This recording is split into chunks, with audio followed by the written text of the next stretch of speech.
You're listening to the Options Insider Radio Network.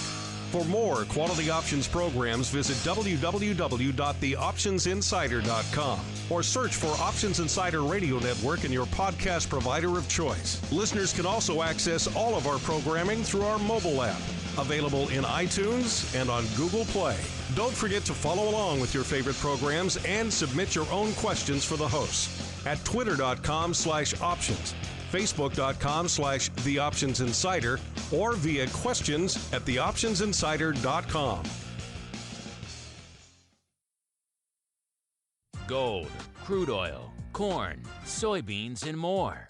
With so many tradable products, the futures options market can be an intimidating place. How can you possibly keep track of the latest trading developments across so many different products? Don't worry, we've got you covered. Welcome to This Week in Futures Options, the program designed to help active futures options traders stay on top of this ever-changing marketplace. Each week, we'll break down the top trades, hot products, volatility explosions, and much more. This Week in Futures Options streams live every Friday at 3 p.m. Central, so be sure to check out our live stream via the Mixlr app. That's MIXLR. Or join our live chat room at mixlr.com/options-insider. Whether you're an experienced veteran or a newcomer looking to separate the wheat from the lean hogs, This Week in Futures Options has the information you can't find anywhere else. This Week in Futures Options is brought to you by QuickStrike, options pricing and analysis software. QuickStrike offers powerful and flexible options analysis and pricing tools via an easy-to-use web-based interface. View prices on outright options or spreads with comprehensive page-level analysis controls. Build trades, manage risk, or explore historical volatility. QuickStrike has you covered, with market data reports ranging from open interest to the term structure of volatility. QuickStrike is the perfect addition to your trading toolkit. Learn more about QuickStrike at bantix.com. That's BANTIX.com. And don't forget to follow us on Twitter at QuickStrike1. That's QUIKSTRIKE1. And now, get ready to break down the latest futures options trading activity. It's time for This Week in Futures Options.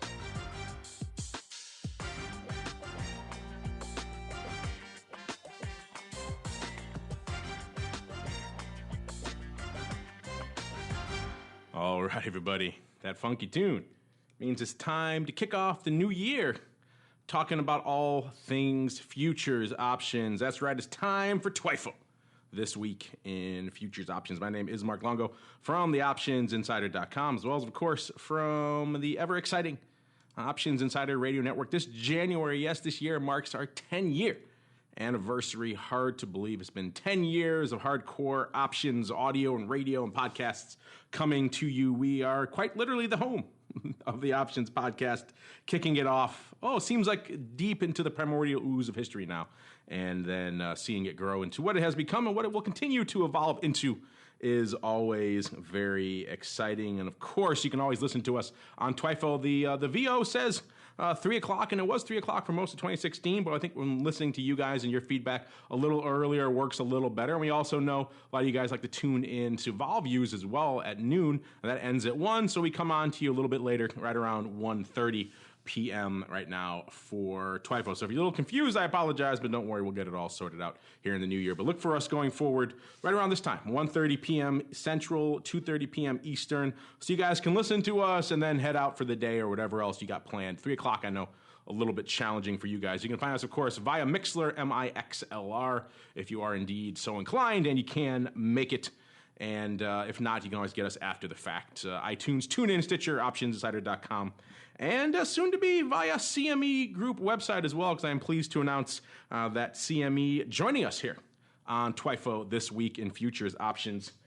So be a little bit interesting. We're going to mix it up, bring on a CME guest roster rotation. So we're going to have guests from throughout the world of futures and indeed options, and we'll pick their brains, and we'll join Nick and I on the program discussing the latest additions and the latest trades and trends and developments and all the unusual activity out there in the world of futures options. In the meantime, of course, if you want to learn more about all the cool stuff CME Group has going on from an options perspective, well, they made it easy for you.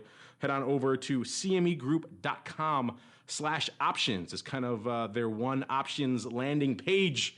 Just a little secret. I was pushing them for years to do that, so they finally have done that a few years back. Made one kind of destination for all you options traders. When you go to CME, you can find all of their stuff there, including all of our great archived episodes of the long and short of futures options, and soon to be, hopefully, we'll get TWIFO up there as well. And joining me on the program, as always, to kick off the new year with me by looking back, my cohort, my partner in crime for all things futures options, Mr. Nick Howard, the founder of Bantix Technologies and the creator of a little platform we like to use around here called Quick Strike. Mr. Nick, welcome back to TWIFO This Week in Futures Options, and Happy New Year to you, sir. Hey, feels like a long time ago that we were together last, but glad to be back. Looking forward to getting started. Excited about having CME on board as well. I think we'll get access to some things that we didn't necessarily have before, maybe a little bit more detail from them as well, so it'll be fun. Yeah, it'll be great. So we're looking forward to that. And they did give us some interesting data, actually, to kick things off, which is in keeping with our theme for this episode, because it is indeed, as Nick mentioned, it's been a while since we've been on. It's our first show here of 2017. So we thought, what better way to kick off 2017 by looking back at the year that was for 2016, a futures options year. And, of course, the first year, not even a year, a part of a year, really, for TWIFO.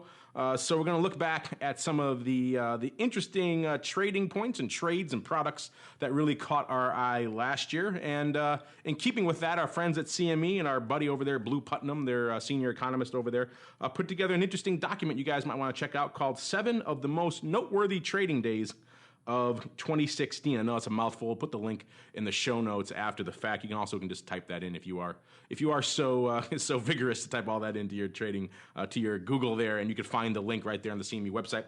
We're going to put some of that in as we kick it off. But Nick, I think it's appropriate for us, since this is not that long before when the show started, and also was kind of the first really big product that really caught our eye from an interesting trading perspective and some interesting developments. This was, of course, the beans, the good old beans, soybeans. I haven't talked about them a little bit on the show, but if you remember some of our early episodes, it was kind of all beans all the time. It was a bit of a surprise for us because we initially conceived of this program being very much around all the boiling interest in WTI and, of course, with gold.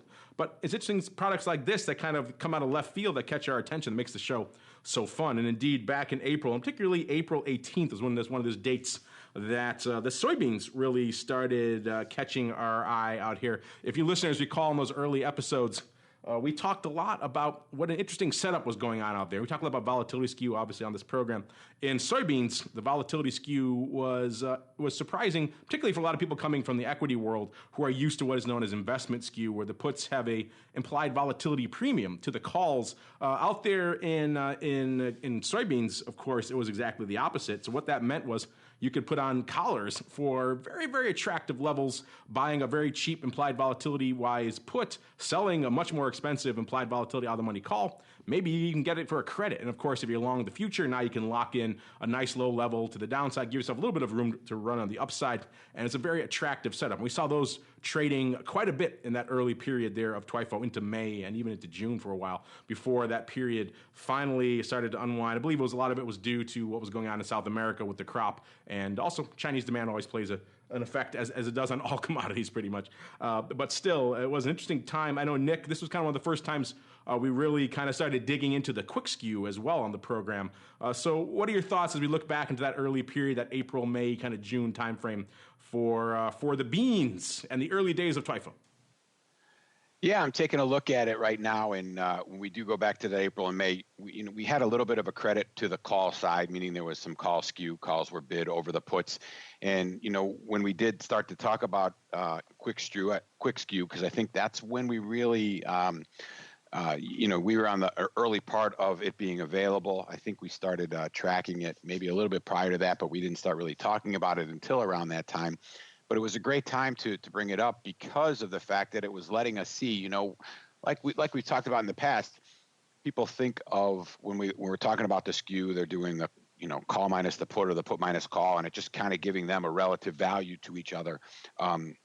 So instead of really giving an idea of what's happening with each of those wings in comparison to the at the money, so the quick skew gave us opportunity to look at it from all sides at the same time, and we saw just a crazy bid from a richness standpoint to the calls, and just a very crazy cheapness to the puts, because we had that big run up. People were buying the upside and selling the downside, like you mentioned at the beginning of the conversation here. So, and we saw that, and I'm looking at the 30-day constant maturity quick skew numbers right now that are out there.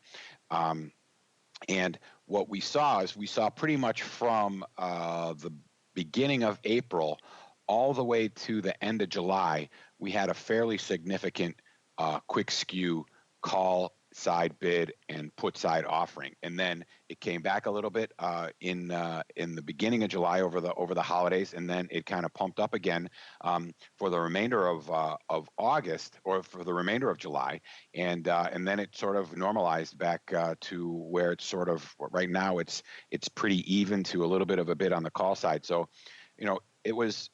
And I recall, and this is what's funny, right? It was a long time ago, sort of, but it wasn't that long ago. But remember, we put on some trades. We put on some of these trades that were specific to the quick skew, and we saw them do very well for the periods of time that it was out there. But we learned that we had to really pay attention and manage those, because we saw really wild swings. Like when expectation was not so much on the upside, we saw that contract a little bit from a P&L standpoint, but then we saw it come right back. So I think where we, just looking at this chart, I think I recall right around the 4th of July period, we saw that trade get really hit, and then we saw it come back again for the rest of the month. So that's going to probably continue to be a trend or a topic that we talk about throughout our time here as well. And the beans, I feel bad about the beans. I feel like the beans were some popular kid in the beginning of the school year, and then, I don't know, he changed his jacket and wasn't so concerned, and even nobody was paying attention to him anymore. So we have to pay a little bit more attention to the beans, because it looks like there's been some pretty good action in there from the flipping of the skew back and forth. So, Mark, if you get a chance to look at the quick skew, you'll see what I mean. Over October, November, December, we saw a flip a couple, 3 times back and forth between call side bid and a put side bid. So, but yeah, that was our first introduction. That was the first real wild ride outside of the normal, even though that's sort of a benchmark product of the CME group. That's not the ones that that people are typically listening to or talking about. But I think the wheat, the beans, and the corn, it's going to be more and more important this year. So we'll have to keep an eye on the ag side specifically as we move forward. Yeah, you're right. It is kind of the forgotten. It was the magical fruit, now perhaps the forgotten fruit. A bit of a shame, but that was the product that kind of took us by surprise in the early days of TWIFO, and I'm sure it'll be back again, sometime soon. These products, they ebb and they flow, and something will happen in the international demand or the crop cycle or something along those lines, and all of a sudden we'll see that skew popping up again. Who knows? Maybe it won't be collars this time. Maybe it'll be the opposite. It'll be something along those lines. You never know with these products, but we're looking forward to that. Moving on to other products and events that really shaped the year for us, and indeed for futures options traders in 2016. And next up, I think if we're jumping from the April, May into early June timeframe, what came in the late June timeframe that kind of rocked everybody's world? Of course, I'm talking about Brexit. Was indeed coming over on the 23rd into the night, and then 24th was actually the trading day that it was impacting on for a lot of people. In fact, our friends over there at CME, via that paper, which you should check out, 7 of the most noteworthy trading days of 2016, and our friend over there, Blue Putnam, this is actually his number 3. May surprise you. It actually is not the top. Number 3 or even number 2. It's a number 3 trading day for 2016. They said across all of their futures and options products over there at CME, it was a very active day, June 24th, with about 29.4 million contracts. Surprisingly not a record, but about twice typical ADV. So overall, it was a busy day, but it wasn't a crazy day. But then you drill down, of course, into the pound dollar futures and options, which is where you expect that impact to be the most significant. That's where they saw a big bump, with about 546,000 combined futures and options going up. That's about 4x their typical ADV in that product. So that was indeed an all-time record for the pound dollar out there. So, and also a lot of that occurring in non-U.S. hours, which is kind of interesting. That's the other kind of interesting tale of futures options, is that they have such a wide trading schedule. It's not just what, our typical hours here in the U.S. that we're all kind of accustomed to. So something like Brexit happening overseas, happening on their time frame, and still put up a lot of paper, which is kind of interesting. Nick, there were a couple of things I think we were talking about heading into Brexit. I know on this program, also on our Volatility Views program, and that was one, the surprising propensity for traders out there to just hammer vol. Going into this trading event, people were crushing the VIX, S&P vol. They were crushing some of the FX vol. I believe, if I recall correctly, there was a survey that came out that Monday morning before the vote that said it was pretty much a done deal. It wasn't going to happen, and people apparently took that as gospel. I think maybe if there's a theme to 2016, Nick, it was don't believe the polls, because they got it wrong on the two major events of the year. But that said, people showed a market willingness to just crush vol. And of course, we all know what happened as a result. Everything just kind of went off to the races. Vol exploded. Did in fact come back. So if you had a little bit of patience, you did all right with that trade. But it was I think a terrifying and maybe educational 24 to 48 hours for all the short vol traders out there. That said, Nick, obviously Brexit was a crazy event. What are your thoughts back on that and some of the products that it impacted? Yeah, first off, I want to make sure that people are aware, if they do have access to Quick Strike, if you're going to go back and look at any history for the pound, you have to go into the American version of the options. Those are now deprecated. And there's a 2 p.m. fixed European option that's now available through the CME group where all the new options are rolling on. So for historicals,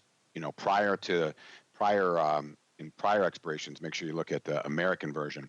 And now, if you're not aware of it, all of the options are turning to European versions, European pricing models, and the ones of import for the people that were trading American at the 2 p.m. fix or the expiration that is at 2 o'clock. There's also a 9 a.m. fix for foreign traders, so they can get to their close of day, so they can hedge their options with those products. But there's also for the American or the North American, there is the 2 p.m. fix. But same thing going back. I'm looking back in May. I'm looking at Quick Skew, because this was a big topic for us as we were coming into Brexit, right?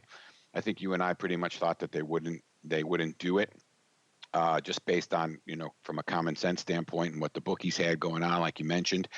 But, the market definitely was playing it the right way. We saw whopping differences I'm looking at the 30-day constant maturity right now for the 25 delta risk reversal. So I'm looking at Quick Skew for it. So we had where the puts were going into the vote were not 20 vol percent, but 20% cheap, 20% more expensive on the put side, and the calls were about 20% cheap to that. So there really was an expectation that people were bidding up to puts in case something was going to happen, and the market did break after the vote came out to leave the EU, and again the market was generally right in terms of what volatility was saying. Now, along that same line of thinking, if you notice and you look and see what happened to volatility after the vote, everything came back into line pretty quickly. So by the end of July, by the end of June, beginning of July, we had the calls had essentially recovered any of the beating that they got, and the puts were not nearly as expensive as they were, and probably more of a typical put expense, if we look at it from a historical standpoint. So, what's this? Just like we talked about with the beans, where it could say the same thing about the FX, the market tends to revert back to, we'll say, a normalcy, right? Or a mean reversion, however you want to look at it. So when you are investigating and looking at volatility, looking at these measurements, you can start to make plays based on these inconsistencies or these divergences from each other. And then you see that typically once, and we're going to talk about another event vol coming up here, I think, once these events sort of take place, the market takes the winds out of those sails or pops the balloon, however you want to look at it. But that was the big thing for me, is that we saw the bookies going one way. That was the general public's betting mind. And then we saw the market playing it the other way. So it seems to be that there was something you could have done there to make money on both sides of that, or to at least hedge yourself a little bit, it looks like. So because there wasn't like it was a football bet or anything like that with the bookie. You either right or wrong, right? So you weren't going to get pushed in the middle somewhere. So you can make a bet one way and then go the other way. But for me, it was the skew and how wide it got, not necessarily just from a difference in the volatility, but also in a richer cheapness from the at the money, and also how quickly it came back into line. So we saw, as you mentioned, we saw vol come in a little bit into the vote, and then it just continued to come in after the vote. So at the money just continued to get beat down a little bit. Now remember, the futures broke as expected. So the futures are breaking, and you're moving along a vol curve that was bid, but that at the money still came in, even though we're moving toward puts that were bid. So that just shows you how much volatility came in after that event was out of the market. And that's something I think, again, that we'll continue to talk about. We'll talk about it in the rates again today, is looking at volatility and taking the events into account. And one thing we're going to try to do better with Quick Strike this year is we have a nice economic calendar database that's available from Trading Economics that we can now utilize and publish a little bit more thoroughly. So we're going to try to start plopping these events on top of the volatility histories, as well as expectation in terms of expiration dates for the options, and give you an idea of where some things might come into play and where we might see some event vol come into play, so you can maybe get ahead of the market, that type of thing. So again, this was probably the second big quick skew event that we were able to review and really see some interesting charting. All right, and moving on to another product that kind of really captured our interest multiple times throughout the year. I think I even said several times last year, if you wanted to look at a product that exhibited just some interesting variations of skew and extremes of one degree to another, and the rapidity of the change of that skew, gold was a good place to look. There were a lot of times where gold was kind of all over the place from an underlying perspective, from a volatility perspective, certainly from a volatility skew perspective. Several of the events we just mentioned certainly play into that. Brexit, of course, probably being the one that springs to mind for a lot of people when it comes to gold options. Of course, immediately in the aftermath of that, back on June 24th, we saw the gold skew go almost vertical as everyone and their mother was just flocking into calls and gold.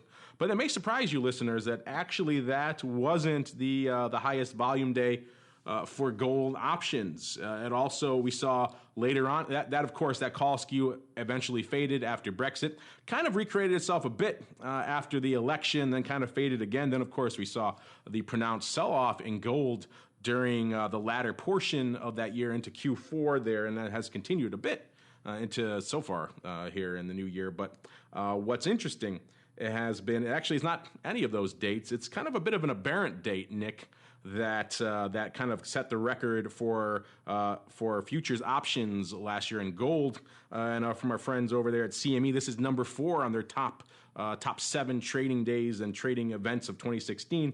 And this was October 4th of 2016. Kind of a weird day. If you don't trade gold regularly, you may say to yourself, well, what was going on that day? It's actually still a bit of a mystery as to what really conspired to send the gold futures kind of plummeting that day.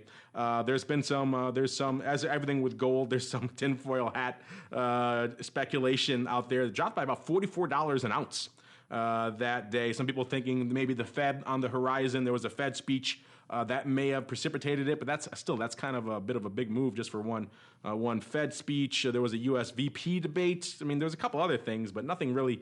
Maybe in aggregate, all of that appeared to combine for a massive sell-off in gold. And maybe the surprising nature of it is what contributed to also being the number 1 volume day for gold, at least for the past year or so, with about 147,500 contracts lighting it up that day. Now, that isn't the all-time record for gold options over there at CME, the NYMEX, COMEX Gold, I should say. It's about April, actually, tax day of 2013, April 15th, with about 227,000 contracts. So gold, a bit of a head scratcher of a product, Nick, which is kind of why I like it. It has these weird days and weird moves that kind of come out of nowhere. The skew just flies to one direction, then it comes off aggressively to hit the brakes and they go the other way. It's really, if you want a product that's going to keep you on your toes, gold is certainly up there. And of course, you factor in all those other elements, a lot of the gold bugs, a lot of tinfoil hat people playing around in the gold space. It's an interesting area to play, to say the least. That said, Nick, it was a crazy year for gold. What are some of the salient moments and data points for you from last year? Well, I mean, you did a pretty good job of covering everything there. I will point out a couple of things that are still kind of interesting about what's going on there, right? As you mentioned, the skew does tend to flip around quite a bit there. And if I'm looking at, like, again, I always try to stay on the 30-day. That's sort of the rolling 1 month expiration. We saw a handful of switches between the calls being bid and the puts being bid. So again, there's definitely some trade there on the collars, or if you call them risk reversals, whatever you want to do. So there is some they do have some flipping back and forth and some trade available there. And as Mark mentioned, that we saw just whopping breaks. The Brexit. I think the Brexit was like a $58 change in price from 12.61.5 to 13.19.70. So we saw some big moves there. But I think what still catches my eye with the gold more than anything else, and this is, I probably can say this as a year in review in general. We had a pretty decent spike in 30-day volatility back in February and then again in June. But for all intents and purposes, we are near our lows over a significant period of time. So I'm looking at the 2-year chart, and the 30-day is currently, I think, as of last night's close, it was 12.5 volatility, and we've gotten as low as 10 3/4 vol. But for the amount of movement that market has seen over the year and for the volatility levels that we are seeing, I mean, it is a low volatility market right now. So, and we've seen dips. We've seen these low dips, and these low dips tend to have reversals here. So keep an eye on the gold in the coming year, especially as we start to get past this inauguration and to see what kind of things are going to happen in terms of the words that come out of our new president's mouth and the expectation in terms of, some of our continued interest rate tightenings, right? Is that going to affect us further? And I still going to go back to what you said before on the October 4th. I do recall, as you said, that there was talk about the eventual tightenings and then more significant schedule of tightenings as the year progressed in 2017. So that definitely I think had a big play in why the market was down. But I'd say for gold, the thing that is probably the theme for the year is just the average. I mean, like I said, we did move around quite a bit from a volatility standpoint, but we were down in the dumps for a significant period of time, or trending between a 12 and 16 volatility for a much of the year. And if you look at the year, just sort of eyeballing it, you could probably say, almost 3/4 of the year was spent in a trading range. So maybe it's not a volatility buy, maybe it's a volatility sale with some strangles. You sit around and let it trend in that range and decay and roll it off as you take your profits. Or maybe it's a chance to, if we do get some dips in the future and the vol's still low, to go down there and buy some volatility or to get some cheap calls. So I think there's some trading on both sides of the coin, from a sale on a strangle standpoint and from a cheap volatility as the market moves in certain directions to take advantage of some of this low volatility levels where you can delta hedge and then maybe scalp that as the underlying moves around. So that sort of caught my eye from the gold in general this year. Yeah, moving on to another event that was, some may say, very pivotal, certainly from a market perspective, and we're still feeling the impact of it right now. If you're looking at the CME's list of the seven most noteworthy trading days of 2016, this is number one with a bullet. It is, of course, November 9th, 2016. I wonder what could have happened that day. If you remember back to that day, we had it was our first day, I think, on the network where we had multiple live streams of the same show, Volatility Views, because there was just so much going on in the after hours. I'll never forget that moment when I was on there with Russell, and all of a sudden he said that Trump had taken Ohio, and that's when it started to seem like this thing was starting to change, and the narrative was starting to change in a way that no one had expected. Certainly the polls weren't telling us was going to happen. So a very interesting day, markets selling off aggressively, 1,000 points in the Dow, 100+ points in the S&P futures, volatility futures spiking. It was a crazy night. Then, of course, course, the next morning, all of that kind of reversing, and we're seeing the prolonged rally we've been in almost ever since. But that day and indeed that night was a very active. We saw CME setting all-time futures and options records, 44.5 million contracts trading that day on November 9th. That's a lot of paper. That eclipsed their previous record of just a tick under 40 million that was set back on October 14th of 2014. So there you go, Mr. Trump, therefore setting another record. Also, all-time records set for rates and gold. Not surprising there. Didn't see it in equities, which may be a little bit interesting. Equities, they still have their record going back to September 18th, 2008. Another very tumultuous date in the history of the financial markets. Nick, any thoughts there? That was kind of just a total overall volume palooza. You can kind of pick your product there as to what really caught your eye. But from just your thoughts on an overall election and its impact on futures options, volume and trading and volatility in 2016. Yeah, I go back to what I said before. I guess another example of of the four things we've talked about so far. It's another example of an event volatility taking a toll on volatility or giving you an opportunity to trade the volatility. So, if we stick with gold, since we were just there, we saw a tremendous drop overnight in gold on that election night, and since then we've seen a continued drop, and a lot of that has come on the heels of the Fed then starting to talk about the tightenings and that type of thing. But there was massive volume overnight. I believe I heard something where the average daily volume got hit before the open in the treasuries, I believe.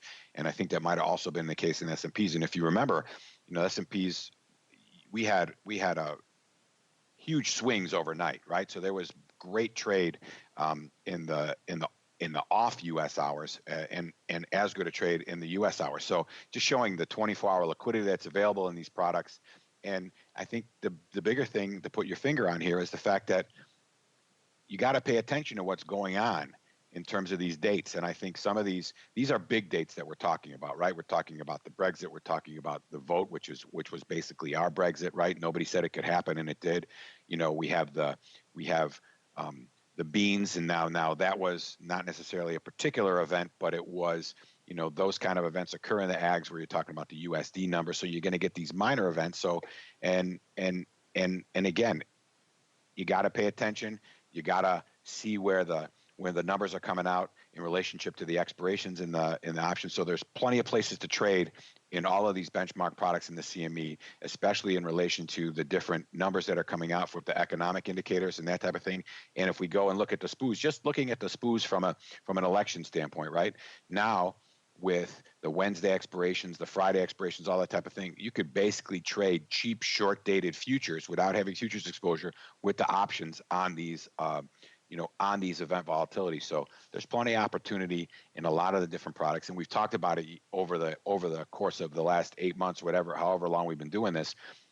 There are weekly options available in the gold and the crude and all that kind of thing. So all of this can come into play with your trading strategy. But I think what the takeaway from the election is, again, that all of the interrelated ways that these different products traded against the same event. So there's plenty to watch and plenty to pay attention to as we move forward, because I think we're going to start to see a lot of sort of I don't know what the right word is. What's the right word? Interesting's not the right word. Unorthodox decision making in the coming years. So it'll be a pleasure to watch how volatility reacts to some of this that's happening. Certainly a recipe for volatility, if for nothing else. Let's move on to, I think, certainly my own personal, and definitely for probably our show, I'm sure for you as well, Nick, our product of the year, the one that just refused to die, refused to get out of the headlines, refused to have some sort of development from an underlying or a skew or straight up implied volatility or volume perspective week in, week out. The product that kept giving to us here on the show. One of the reasons really that we created this program to dive more into that activity is, of course, crude oil, primarily through the lens over there of WTI. And what a year it was for crude oil. We kind of ended 2015, remarking on just how steep the volatility skew was to the downside. The premium was really heavy in the puts and going out for a long time, going out 6 months, a year into 2016. People were still buying deep out of the money, far out of the money puts in WTI. It's seeming that there was really structural concerns with how that product was going to shape up going forward. Certainly there were really no signs of the bulls coming back. And that's something that Nick and I talked about a lot throughout 2016 was when was that moment? When was that inflection point where you could clearly say, the bulls are back, the skew has shifted, and when was that going to happen? There were quite a few false starts throughout the year, some moments where near term the calls would get a little bit of a bid from a volatility skew perspective, but that would be short-lived and that bid would die and the premium would still remain with the puts. It was attractive for premium and particularly put sellers out there who could get attractive levels throughout most of the year.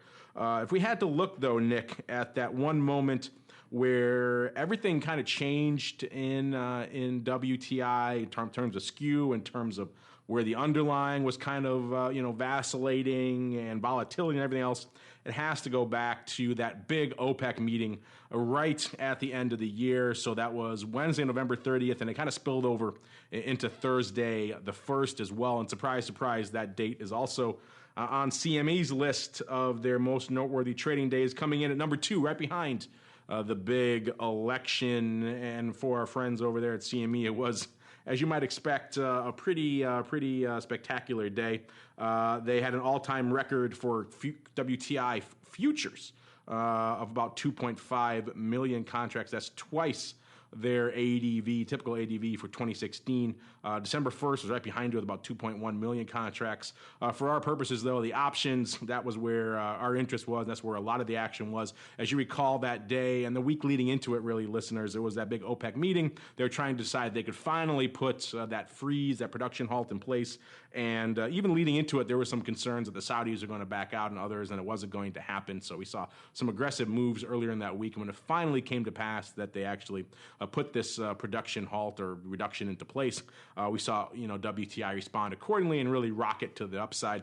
We saw WTI options hitting an all-time new record of 610,000 contracts on that day, November 30th. That's 3 times the typical volume we see out there. So an impressive day by any way that you measure it, underlying volatility. We also saw the skew evolve. And then now, if you look in the near term, longer term, it still is pretty much puts leading the way, but it's a much closer race. And in the near term, it's actually the calls. The bulls have come back, and the calls have gotten a pretty aggressive bid. That kind of ebbs and flows depending on the day. But calls, you can certainly say calls are back to life. That may not be the best thing if you're looking to come out there and buy some calls and express a little bit of a bullish opinion out there using options. But nonetheless, it was certainly an interesting and a crazy year for WTI, Nick. Certainly, I think on us here on the show, our product of the year.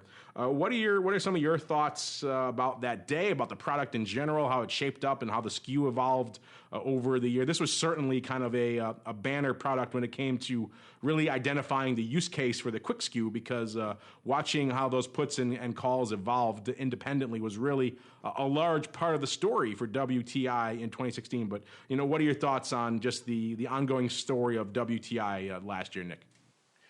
I think first thing I want to mention is I'm looking at it right now. If you go over to cmegroup.com/TWIO, TWIO, and you click on the settings button, when you bring up the WTI American options, you're going to be able to go back. You'll pick, at least for the remainder of the month, you can go back and pick prior month, and you'll be able to see exactly what happened for the month of November. So I'm out there taking a look now, and we just had,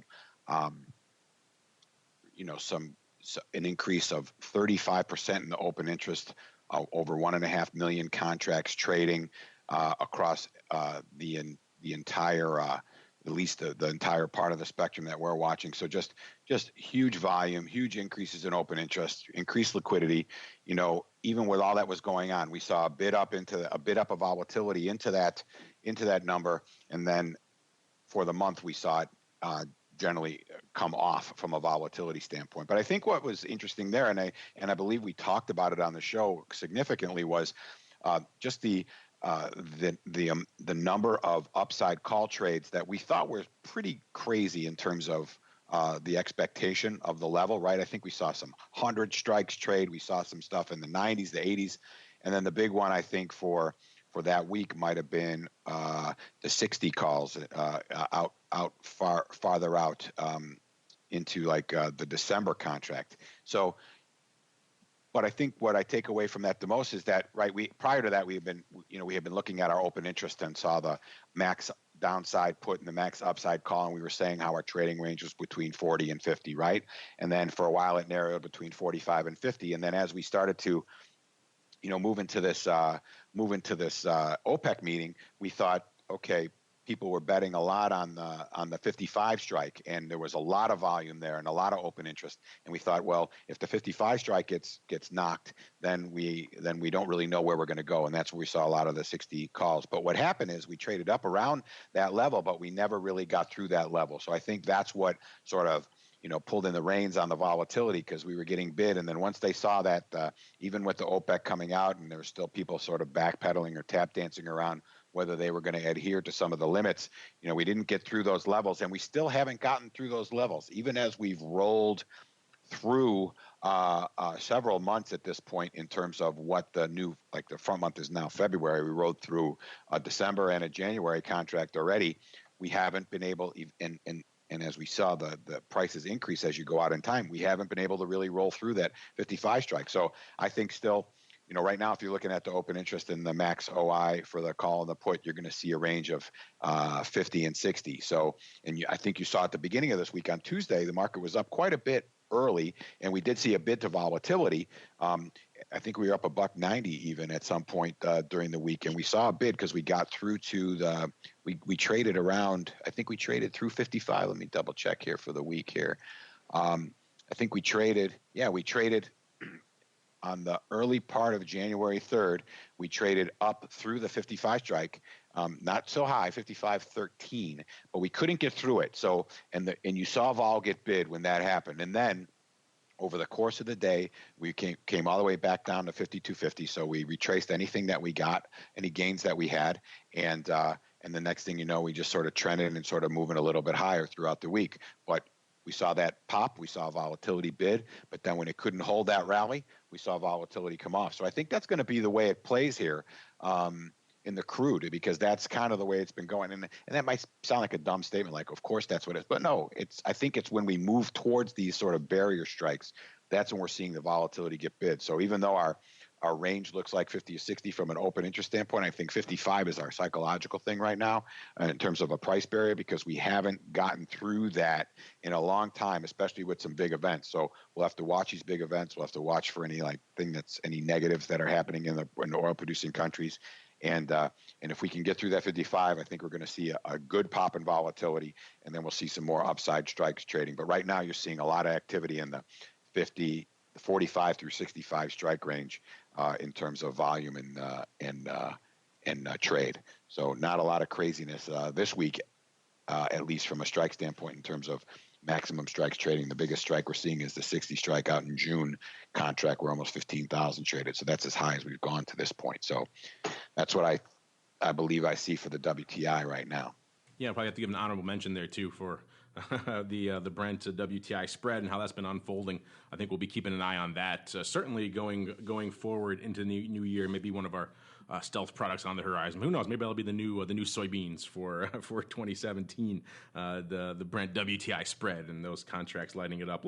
We'll close it out, Nick, with a product area that we didn't really touch on a lot in 2016, because it wasn't, quite frankly, the most scintillating. There was more action last year in this product category than there has been in previous years, so I certainly will give it that. But it wasn't one, I know this one is near and dear to your heart because you spent a lot of time out there back in the Eurodollar space, but just the rates space in general has been an evolving one, and certainly towards the latter portion of the year as the Fed heated up some of their rhetoric, we saw the paper out there, the volatility starting to commensurately heat up. And towards the end of the year, and surprise, surprise, what one of their last noteworthy trading days of 2016 was of course December 15th, 2016, number 5 on CME's top 7 list there, where their overall rates complex did some impressive volume, about 6.2 million contracts overall on December 15th. That's about almost 3.5 times their typical ADV for the rest of the year. So you can see also why we didn't really focus that much on rates until the latter portion of the year. That's when those complexes really started heating up. Of course, that's also when the Fed started heating up. It said it was a combination of what the Fed did and also their indication they probably would have a few more hikes in 2017. All that combined to drive a lot of volume. We also saw, as they noted, a lot of activity farther out down the yield curve as well. Some longer dated options lighting it up as well. So impressive paper and maybe a long-term view that the Fed's going to be around to stay and going to be making their feelings and their presence known going forward out here. So I don't know, Nick, as an old school Eurodollar and rates guy, that might bring a little bit of a smile to your face that this complex is suddenly coming back to life after, like I said, this has been 10 years on our network, and the better part of that decade we haven't really talked about rates much at all. It was kind of a lost decade for rates. Now, maybe going forward, your old product category going to be springing back to life. Who knows? Maybe you're going to run back into the Eurodollar pit. Is that your plan? I don't give think up on this technology thing. I don't think anybody in my house would like if I ran back into the Eurodollar pit, myself included. But yeah, I think it's going to. Again, I'm just going to, this is, and I want you to understand this is out there for informational purposes. If you go out to TWIFO and in the settings, if you choose 3 weeks prior, you're going to be able to see the week that Mark's talking about. So you can see December 12th through Friday, December 16th. And yeah, just an enormous week from volume standpoint. I think I read at 10 million contracts traded in the entirety of the complex. And that was only it only caused an open interest increase of about 9%. But what we saw here, and I think we mentioned it a little bit at the time, as the sort of the wind came out of that sail finally to get a tightening, right? We saw that a lot of open interest was drained out of the front part of the curve, and it started to move out in the curve because now people were starting to play the fact that there were going to be these tightenings that are occurring later on in 2017. So we start to look at a little bit further dated stuff from a contract standpoint, and there's lots of expirations to trade in the Eurodollars, right? We have the whites, the reds, the greens, and the blues, which are each of the calendar years worth of expirations. And then we have short dated options, obviously on the whites because they're serials, but we have mid curves on the reds, greens, blues, golds, and purples as well. So the mids let you do shorter dated options up to 1 year in length on that particular part of the curve. So we saw a lot of the white or the front part of the curve open interest drop.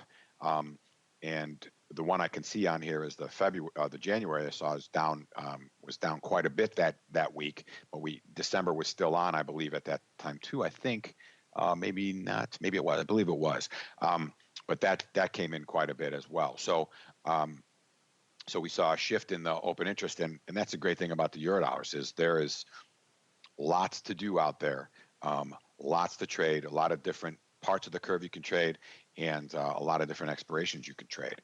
And I think that was the big thing you're going to see. This is one of those markets, right? In an environment where it's going to move, this is the place to be, because if rates are active, then there's plenty of liquidity and there's plenty of the trade here, and the trade makes sense just from a price standpoint and the multiplier and all those kind of things.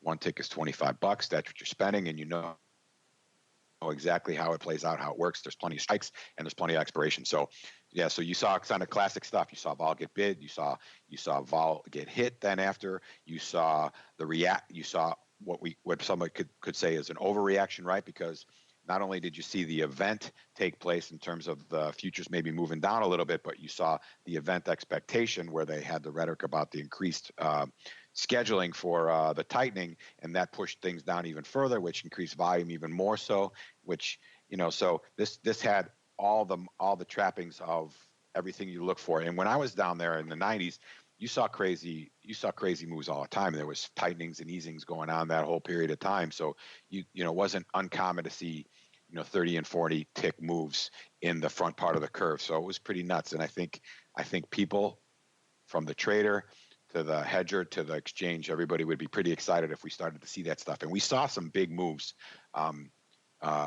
in this contract over the last quarter. So I expect that you're going to see more of that, especially if we start getting to the point where we get into these meetings. There's speculation that there's 3 tightenings and 3 tightenings for 2017 and 2018. But if we happen to get by one of these and there's no tightening, or we get a tightening, then you have to speculate whether they're going to skip one and then move on to the next quarter, those type of things, or however many, 52 divided by 6, however many meetings that they're going to have. So there's plenty of posturing and spacing on these meetings where there's going to be some opportunity to trade here. But got to be careful, because the wind comes out of the air gets sucked out of this market pretty quick, but it also gets bid pretty quickly as well, because there's so much of an audience participating. But again, take a look. You can see for yourself, and I think that's a nice part about the report. You go out there and you can look, and you can go back in time and get an idea of what happened exactly.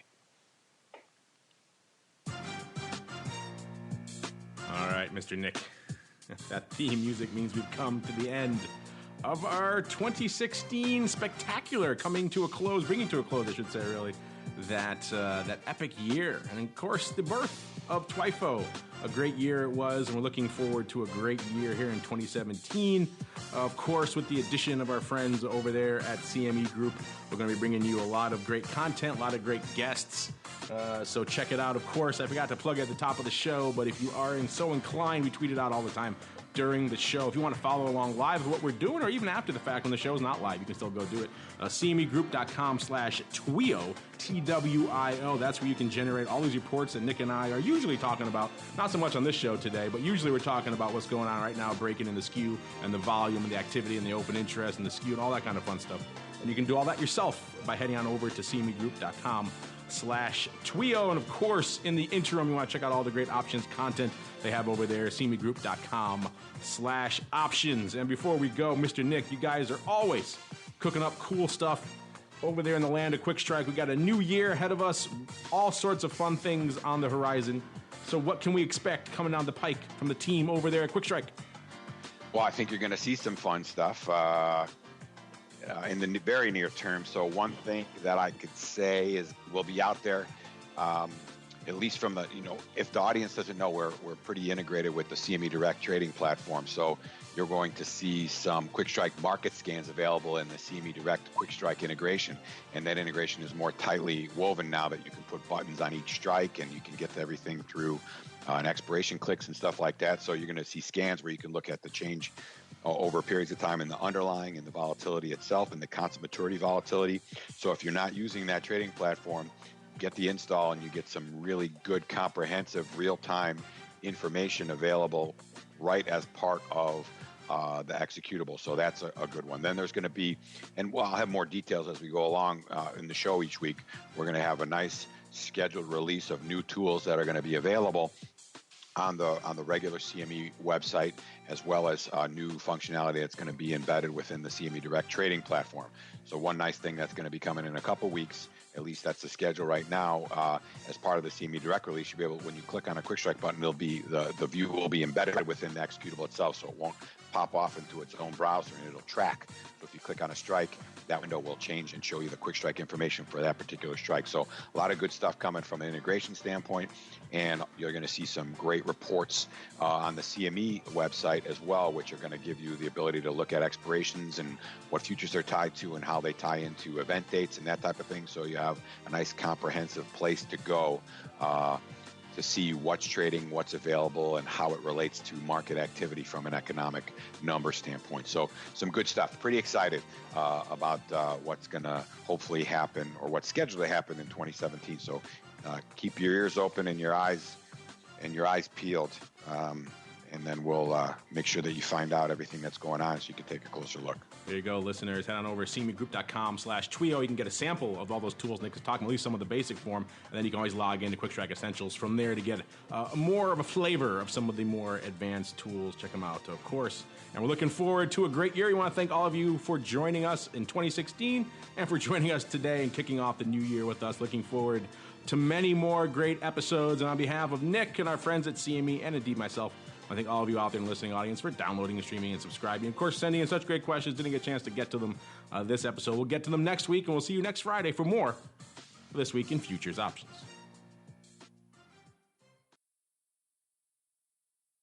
This Week in Futures Options is brought to you by QuickStrike, options pricing and analysis software. QuickStrike offers powerful and flexible options analysis and pricing tools via an easy-to-use web-based interface. View prices on outright options or spreads with comprehensive page-level analysis controls. Build trades, manage risk, or explore historical volatility. QuickStrike has you covered, with market data reports ranging from open interest to the term structure of volatility. QuickStrike is the perfect addition to your trading toolkit. Learn more about QuickStrike at bantix.com. That's BANTIX.com. And don't forget to follow us on Twitter at QuickStrike1. That's QUIKSTRIKE1.